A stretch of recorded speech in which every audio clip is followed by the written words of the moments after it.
and to Agbala Gabriel. Mo ní Agbala Gabriel jáde, Agbala Gabriel ó ń sọ̀rọ̀ ó fún mi ní 2 million kan few weeks ó tún wá fún mi ní 500,000. Kí ni túmọ̀ I don't understand. Ṣé owó lèyàn fi ń péye níwájú Ọlọ́run ni? Ẹ jẹ́ mọ́ fẹ́ràn owó ju Ọlọ́run lọ. Ṣé owó lèyàn fi ń péye níwájú Ọlọ́run ni? Èyàn fún ẹ lówó, ó fún ẹ nítorí àánú kò mí wí pé bóyá ó jẹ́ ènìyàn tó mọ́ níwájú Ọlọ́run àbí pé bóyá ó wà innocent lórí case tó wà lẹ́yìn. Tó máa jẹ́ pé ẹ fẹ́ celebrate ẹ nígbà tó ń ṣe birthday ní happy birthday to kíní kan kẹ́ẹ̀kí èwo ni ó fún ẹ ní 2 million kan. Ó tún wá jáde ó tún fún ẹ ní 500,000 kan. Èèyàn kíní kan. So ìyẹn ti wá justify pé èèyàn Ọlọ́run, ó èèyàn dáadáa ní níwájú Ọlọ́run. Ṣé owó báyìí ló fi ń justify èèyàn láti mọ̀ pé èèyàn bá ṣe jẹ́ níwájú Ọlọ́run bó ṣe tóbi tó? Ó ṣọ́ ara ẹ.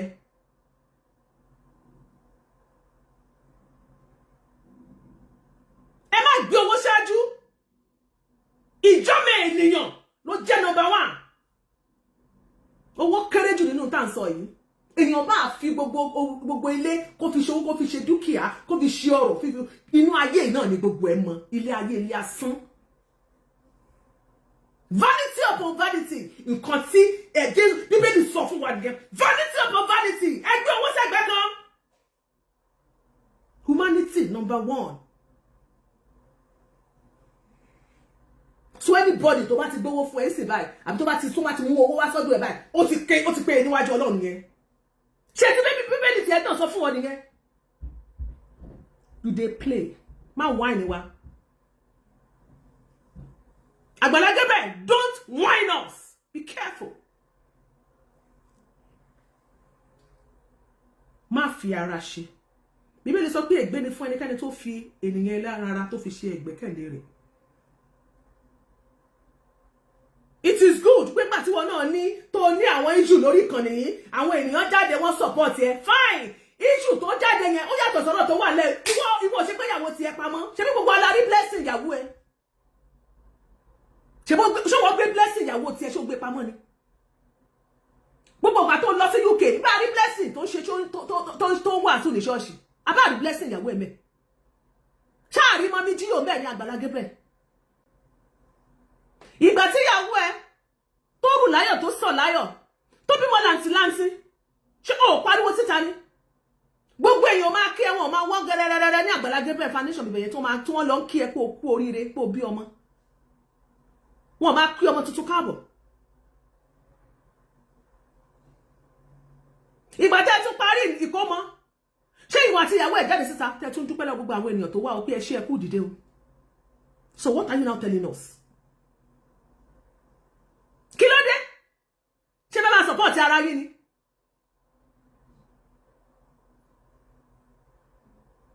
Ó jẹ́ mọ́ wọnú kákọ́ọ̀sì. Ó mọ̀ kéré. Ẹ mọ́ fẹ̀mí sọ́nà. Ó jẹ́ mọ́ wọnú kákọ́ọ̀sì. Kọ́ mọ́ fi owó force wọnú kákọ́ọ̀sì. Torí èmi ò mọ̀ tán bá ká. You can come out to celebrate it. But kò yẹ kó tiẹ̀ sọ̀rọ̀ owó rárá. We are not interested. Time ìkọ́ ni wọ́n sọ̀rọ̀ nípa owó. Ọ̀rọ̀ tó wà nílẹ̀ ju ọ̀rọ̀ owó lọ. Tó bá tiẹ̀ máa sọ̀rọ̀ owó yẹn, ó máa jẹ́ another thing.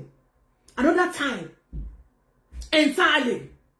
Kì í ṣe nígbà tí wọ́n ń sọ ọ̀rọ̀ báyìí wá sọ pé ó fún mi ní 2 million kan, after kìíní kan, ó ní ìtẹ̀rí, ó tún wá fún ẹ lówó. Irú owó kí ló fún ẹ, kí ló rà lọ́wọ́ ẹ̀? Kí lẹ jọ tà fúnra yín? Ọlọ́run ò fẹ́rú ẹ̀. Èmi ò sí lẹ́yìn alábòsí o. Èmi ò sí lẹ́yìn alábòsí. Any man of God tí mo bá rí wípé ẹ̀sùn tí wọ́n fi kàn tí bá rí pọ́kù díẹ̀ káàtó, then I will come out, I'll speak for that person. But wọ́n bá fi ẹ̀sùn mi kàn tó bá kù díẹ̀ káàtó, I will still say the truth. Àìwí bẹ́ẹ̀ ká kú bẹ́ẹ̀. Èmi ò bẹ̀rù ẹnikẹ́ni, Ọlọ́run ẹlẹ́dàá, aṣẹ̀dá mẹ̀dá mi nìkan ni mo bẹ̀rù.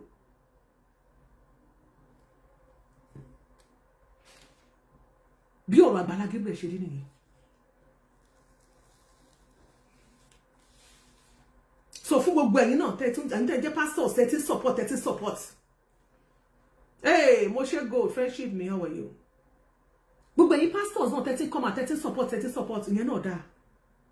But ẹ má jẹ́ ká máa yọ fún ilé ọkọ̀ọ̀kan. Ó tọ̀rọ̀ tó wà ńbẹ̀ ẹ jẹ́ ká sọ. Ẹ ò bí ṣé bẹ́yìn ṣe gbéyàwó ti yín pamọ́ nìyẹn. A ti rí òjíṣẹ́ Ọlọ́run tó jẹ́ pé ó bímọ ó bí abirùn. Ó bá àwọn ọmọ tó wà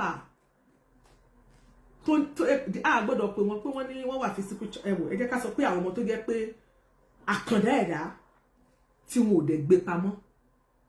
Wọn ò gbé àwọn ọmọ wọn pamọ́ àtìyàwó àtọmọ wọn ò gbéra wọn pamọ́. Nítorí wọ́n gbàwé wípé Ọlọ́run ọba ló fún wọn, ló yọ̀ǹda ẹ̀ fún wọn.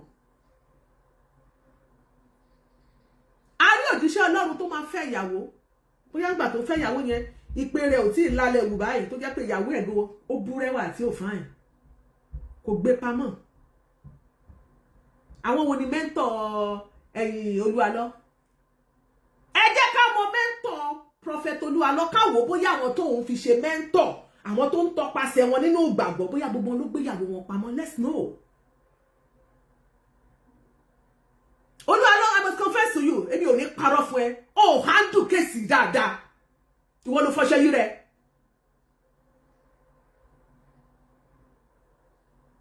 Because Ọlọ́run la ọ̀nà sílẹ̀ tó lè fi yanjú gbogbo ọ̀rọ̀ tó wà lẹ̀ tí gbogbo tí ò ní sáriwo kankan. Ìwọ lóòótọ́ ó ṣàgídí nìyẹn náà. Ìyá ìyàwó ẹ̀ àwa wọn ni wọn ìyá màmá ló fẹ̀sùn pé ó ní wọn ò ní jẹ́ kó rí ó ní wọn tó bá ti jàjàrí ẹ ó ní láàrin ìṣẹ́jú méjì wọn ní kó máa lọ wọ́n yẹ kí ní kò ìkọ́kọ́ gbogbo tó máa bá sán kó máa sán lórí fóònù. Who does that? Èèyàn Ọlọ́run pásítọ̀ táwa lè yan Ọlọ́run báyìí. Ǹjẹ́ tí ìwé bá ṣẹlẹ̀ nínú ilé tọ̀dọ̀ tiwa tí mo wá níwọ̀n gẹ́gẹ́ bí prophet ǹjẹ́ mo lè tí bá wá fẹjọ́ sùn ọ́ pé ẹ wo nǹkan tọkọ mi ṣe fún ìyá mi pé kò jẹ́ kí màmá wọlé ṣe ló kàn sọ pé màmá máa lọ ẹjọ́ ẹjọ́ wo ló fẹ́ dá advice wo ló fẹ́ sọ fún wa nílé wa báwo ni wọ́n ṣe fẹ́ tò ilé tiwa.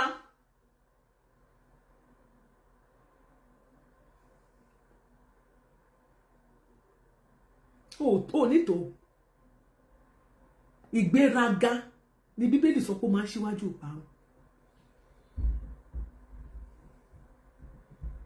Ìgbéraga Bíbélì sọ pé ó máa ń ṣíwájú ìparun. Bíbélì sọ pé ẹni tó bá létí kó gbọ́n tí ẹni sọ fún àwọn ọjọ́. Ọlọ́run ò ní sọ̀kalẹ̀ láti bá ẹ sọ̀rọ̀ Prophet Olúwalọ.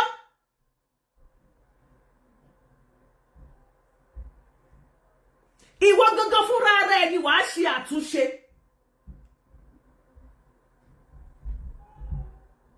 Ẹ̀yin òjíṣẹ́ Ọlọ́run ẹ má máa ṣe do as I say, don't do as I do. Torí irú ìwà tó ń wù yìí, ìwà do as I say ni o.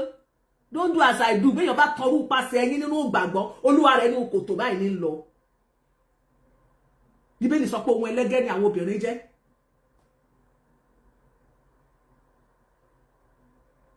Assignment tí Ọlọ́run ọba mi gan fún ẹ tó wà láàrin ọkọ àti ìyàwó ṣó tẹ̀lé báyẹn. Bíbélì sọ wípé ó ní kí àwọn obìnrin ó ní ká wà submissive sí àwọn ọkọ wa. Ó dé ẹ̀yin obìnrin ẹ máa tẹríba fún àwọn ọkọ yín.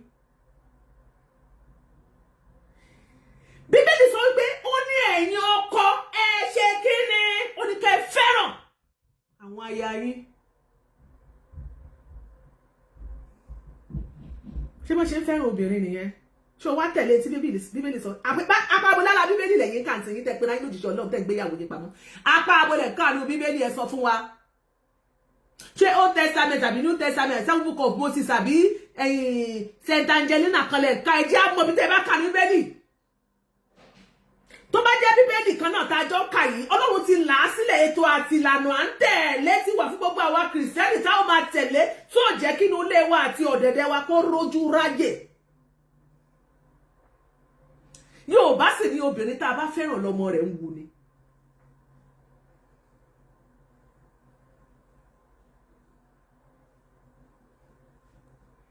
Ní gbogbo ìgbà mo fẹ́ kẹ́yìn èèyàn máa mọ̀ wípé tẹ́ ẹ bá sọ wípé àwọn fámílì ìyá ẹ̀ ṣe wá rí bàbá ẹ̀ ṣe yẹ kí ní ibà àjálá kìsà ní ìyá tó bí mi lọ́mọ. Ambale tasi adúpẹ́ lọ́dọ̀ Ọlọ́run. Ìyá mi ni ìyá mi.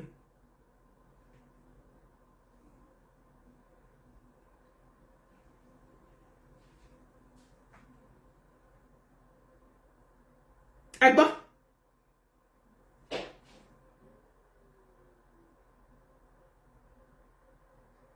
Kí ló dé? Ẹ má gbàgbé wípé inú kòkò dúdú màmá tẹ́rí tí ò jámọ́ kankan níwájú yín. Ìyá 80 years yìí. Ó náà mọ̀ sí ogeri. Inú kòkò dúdú ẹ̀ ní ẹ̀kọ́ funfun ìyàwó tó lọ tọrọ ń bẹ̀. Ní gbogbo obìnrin tó wà ńgbà náà ọmọ lọ tọrọ náà. Màmá tó yẹ kẹ́ mọ́ tọ́jú ìyá ìyàwó ẹ̀ kẹ́ mọ́ tọ́jú ìyá kẹ́ mọ́ fi kí ìyá yẹ kó mọ́ fi ọlá rẹ̀ mi kó mọ́ ṣàdúrà fún ní gbogbo ìgbà. Màmá pẹ̀lú ewu lórí kó mọ́ dààmú kó lóun ò rí ọmọ. Èmi ò mọ ikú tó máa pàgbà tá ní bá po lórí ẹ̀ bẹ́ẹ̀. Ẹ lágbàánú family wọn now that you can easily talk to.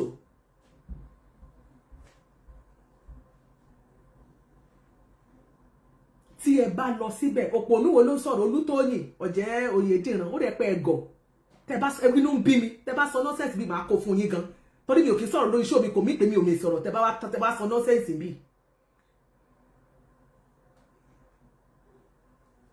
Ẹ tó bá ní làákàyè mo fẹ́ rí bí ìwọ tó bá mọ̀ pé ọpọlọ ẹ ó ti kúrú ó ti jẹ̀pọ̀ please get out on my page.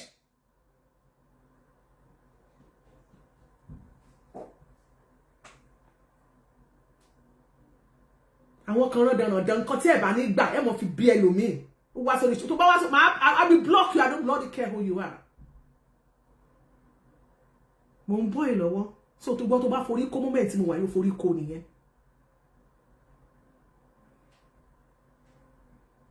Friendship ni Fọlákẹ́mi Juliet Ogunyemi, how are you sweetheart? Ẹ má bínú jàre wọ́n jẹ́ kí n bí mi.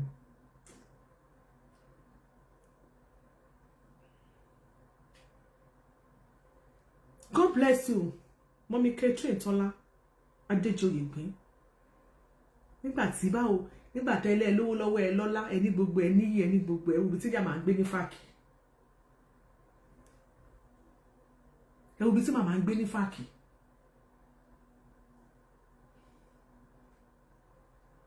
Ẹ̀yin obìnrin tẹ́ wà nílé ọkọ fọ́lọ́run ràn lọ́wọ́ tẹ́ lówó tẹ́ lọ́lá ó yẹ ká lè máa rí ọlá pé ẹ̀yin ará tù yín bí tẹ́ wà lára àwọn òbí yín. Opportunity ni ìwọ tó bá sì ní ìyá láyé tó ní bàbá láyé. Àwọn òbí wa yìí nígbà kan ni wọ́n young. Ìgbà míì gan á wà àwọn òbí wa báyìí ó yẹ bóyá ó ń ṣe yín wà wọ́n báyìí pé màámi máa ti ń dàgbà màámi ti yàtọ̀ sí bóyá ó ní picture kan tẹ́ jọ yà ń bàbá màámi ṣé ilé ìwà máa bẹ̀ pé èèyàn lọ ṣàánú mi mo fẹ́ kí màmá yìí ṣe pẹ̀ pẹ̀lú mi o. Màmá 80 years ṣe fẹ́ kí ìyá yẹn kọ́ tẹ́ ṣe kẹ̀kẹ́ lónìí kó tẹ́ pé wọ́n ti ẹ̀ ń débòde ọ̀run náà wọ́n pàdé ara wọn kó wá pàdé ọkọ ẹ̀ kí wá ní ilẹ̀ o ọmọ tí mo fi ṣó ẹ mo ní kó máa wò ńkọ́ kí màá wá máa sọ kóbókóbó kó máa sọ kábàkàbà ẹ jẹ́ ká bẹ̀rù Ọlọ́run náà. For those of you who are saying that kí ló tó fi ń gbọ́n béèrè kò pélé yóò le in fact ibi tá a dé lónìí prophet Olúwalọ́ ló gbé àwọn èèyàn débẹ̀ phone number ti parí phone call just ordinary phone call ti parí gbogbo ọ̀rọ̀ tó wà nílẹ̀ màmá phone call ó yẹ pàápàá hello bá màmá sọ̀rọ̀ o bá màmá. Yorùbá Gbayì TV ẹ máa share ẹ kẹ́dẹ̀ máa subscribe síbẹ̀ toró gbayì púpọ̀.